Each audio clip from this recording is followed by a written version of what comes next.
In this lecture, we look at the context for life on Earth in terms of the atmosphere and the oceans of the Earth. The first half-billion years of the Earth's existence were marked by tremendously powerful forces. The bombardment by meteorites and other material from the inner solar system, containing rocks and ices, brought water, and volcanoes spewed gases that built into the first tenuous atmosphere. This atmosphere did not have oxygen. The oxygen was produced much later by life. The light gases, hydrogen and helium, escaped because they are the gases held less by an atmosphere or a mass of a planet that's a modest mass. The heavier molecules get held better by the gravity. During this time, there were other processes that would serve to stabilize the surface and the atmosphere of the Earth. An important feature of the Earth, due to its metal core, which has a molten aspect, is the Earth's magnetic field. The Earth's magnetic field is tethered in the metallic core of the Earth, just like a bar magnet, and extends like a dipole out into space. This magnetic field protects the atmosphere from charged particles that originate in the sun and deep space. These charged particles can react with and in the end destroy our atmosphere. So the magnetic field acts as a shield to the Earth. Later, when life is formed, the magnetic field also shields that life from high-energy particles from the sun. So magnetic fields in terrestrial planets or any planet are considered friendly for astrobiology or for the existence and persistence of life in the universe. Magnetic fields act as traps for charged particles. So when a charged particle encounters a magnetic field, the particle will spiral around the line and lose its potential to react with the atmosphere. The solar wind is a kind of sea of high-energy particles moving at close to light speed or relativistic velocities, and any planet orbiting a sun-like star will be subject to a solar wind. In fact, younger and more active stars have even more energetic solar winds, so the radiation environment for planets near them will be even more severe. Water is obviously a critical ingredient for life, because all life on Earth includes water, at least a third, in the case of humans 2/3, and for some creatures close to 100%. Life, we think, formed in the oceans, so water is an essential medium for the combinations of chemicals that build up to biochemistry. The first water was steam, so within the first 50 or 100 million years after the formation of the Earth, when it was still molten and the rock was plastic or still moving, there was no water, no stable water because the temperature was too high. So we can imagine the Earth surrounded by a cloud of diffused steam until the surface had cooled.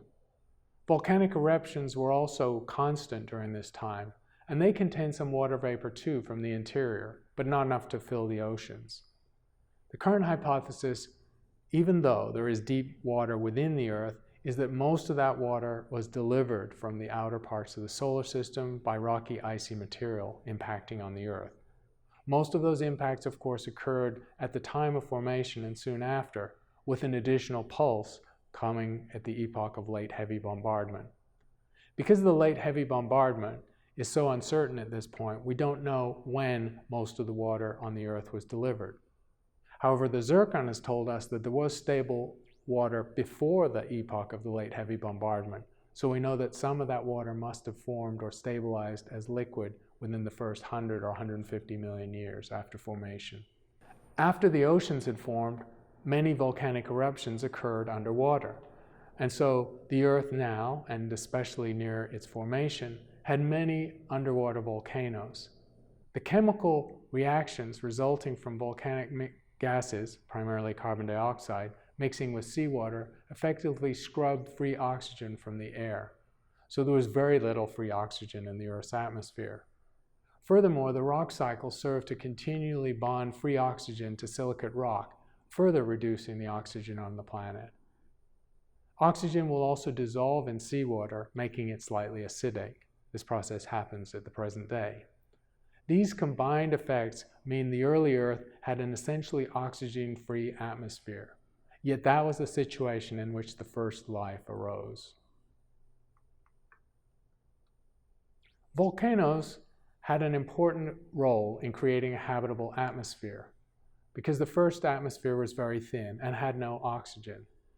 The volcanic eruptions enriched the atmosphere with ammonia, carbon dioxide, carbon monoxide, hydrogen, which mostly escaped because it was a light gas, methane, sulfur dioxide, water vapor, and nitrogen. The nitrogen, of course, is very important, was bound in rocks and released through volcanic activity because most of the Earth's atmosphere in the present day is nitrogen. Nitrogen is not highly reactive, so once it's formed in an atmosphere, it tends to stay there. Whereas oxygen is highly reactive, and so even a small amount of it would have disappeared or be continually interacting with other chemicals. The atmosphere, as it grew, played a different role on the Earth. It protected the Earth, but it also insulated the Earth. About 30% of the sunlight arriving on the Earth gets reflected off the Earth's atmosphere on arrival. The rest is either absorbed by the atmosphere or the Earth's surface. The Earth then re-radiates this absorbed energy. When it re-radiates the energy that comes in primarily be invisible light, because that's the peak radiation from the sun, it degrades this energy to longer wavelengths, which represents infrared radiation or heat. Some of this energy that's absorbed by the Earth's surface and then re-radiated at longer wavelengths goes directly back out into space. And so the Earth is radiating infrared energy corresponding to its temperature of a few hundred Kelvin. But much gets reabsorbed in the atmosphere by greenhouse gases in the atmosphere. These are gases that efficiently absorb or interact with long wavelengths of radiation, and so essentially trap that radiation. Greenhouse gases in the Earth and on other planets would be carbon dioxide, nitrogen dioxide, methane, water vapor, ozone, and chlorofluorocarbons, which is a trace ingredient, similar to the gas used in refrigeration. These chemicals are all emitted by volcanoes, especially carbon dioxide, and so this is what leads to the atmosphere trapping heat and the surface temperature rising beyond what would be expected at our distance from the sun.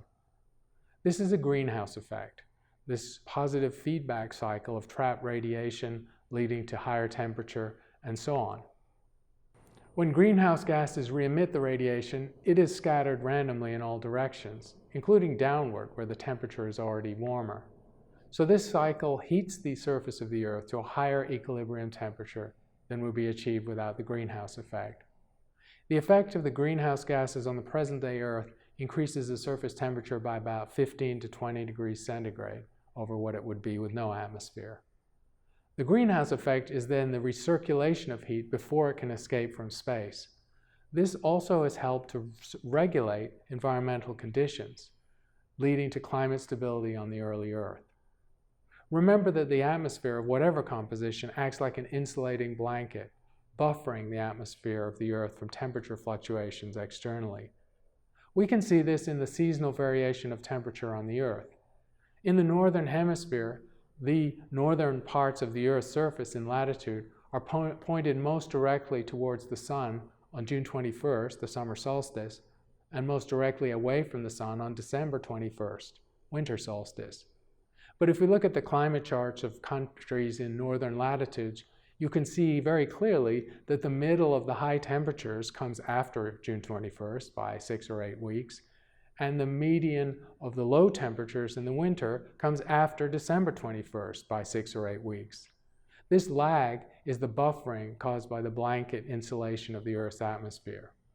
This is a very important effect for life because it stabilizes temperature fluctuations that might otherwise be too extreme for life. And we think that the atmospheres of other planets around other star systems will operate similarly.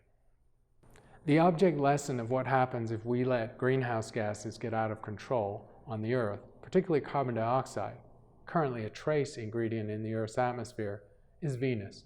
Venus is currently an inferno with a surface temperature of about 900 degrees Fahrenheit, extremely high pressure at the base of the carbon dioxide atmosphere, 100 atmospheres, and also with many toxic ingredients like sulfur dioxide, ammonia, even acetylene and hydrogen cyanide. The surface is baked dry at that temperature. Obviously, water cannot exist. The small amount of water vapor is steam mixed in with the toxic atmosphere. This is because of the runaway greenhouse effect that took hold, we think, 2 or 3 billion years ago. If we run climate models back on Venus, which is otherwise a twin of the Earth, very similar in size and only 30% closer to the sun, it's possible that Venus was temperate, and quite possible that Venus was able to hold bodies of stable liquid water on its surface 3 billion years ago. We would love to explore these distant worlds in more detail, especially learning about their atmospheres, their oceans, their geological processes, and study these planets or rocky bodies the same way as we can study the Earth. But it's going to be decades before we can land a probe on any place outside the solar system to study exobiological processes directly. And we have to anticipate that although we found Earth clones, which is to say planets whose mass and size is very similar to the Earth, we have no knowledge at all of their geology, their atmospheres, their surface chemistry, their history of weathering, whether or not they have plate tectonics, a long list of properties, things we know so well about the Earth we are completely ignorant of almost all the exoplanets. So these exoplanets might be wildly different from the Earth. The Earth may not be typical, in a sense. But if we expect that geological processes are similar on all planets, and some of these processes are governed by basic physics, so they should be, and that thermodynamic forces like evaporation and precipitation work similarly, then we can make educated guesses about the conditions of an exoplanet without ever setting foot on its surface or ever sending a probe there. The atmosphere and oceans of the Earth are important contexts for understanding the history of life on Earth. One Earth ingredient that's important for this story is the Earth's magnetic field, which has shielded the Earth from high-energy solar radiation and protected the Earth from the destruction of its atmosphere. The volcanism of the Earth, caused by its tectonics and mass, releasing heat from the interior, driving tectonic motion, is an important feature of the Earth's history because it's led to chemical reactions, to the release of gases that have enriched the atmosphere, and actually to the scrubbing of some gases out of that atmosphere. We think that underwater volcanic activity was very important in the first billion or so years of the Earth's history. We also see evidence on the early Earth of a greenhouse effect. Greenhouse gases like carbon dioxide and methane trapping radiation and raising the temperature of the Earth beyond which it would otherwise have. These gases and others in the atmosphere also act to buffer the Earth from temperature fluctuations, and that may be an important effect in stabilizing other planets, making them more hospitable for biology.